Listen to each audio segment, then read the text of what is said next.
muy agradecido por el recibimiento que le hemos dado y que agradece a su Dios y a sus ancestros el haber llegado aquí sano y salvo.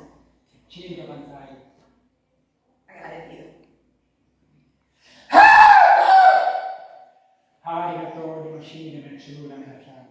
¡Toma ya! Eso es una muestra de uno de los movimientos del arte marcial.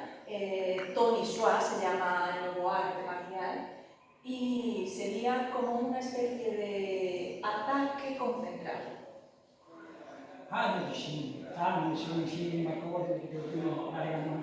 Un ataque concentrado que viene desde el corazón.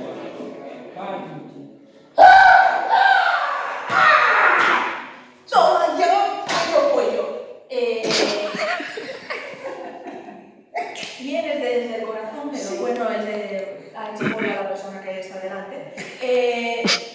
El Tony Swa es un arte marcial que requiere mucha concentración, pero sobre todo paz interior, que es lo que tiene Tony Swa. Paz interior.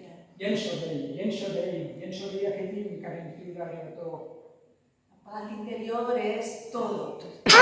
Es todo, cariño, todo. Todo el camino, todo para conseguir lo que uno quiere.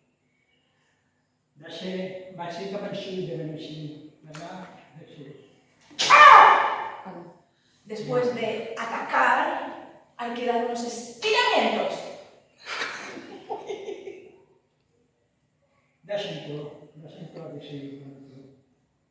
Y pedir perdón a la víctima, perdona.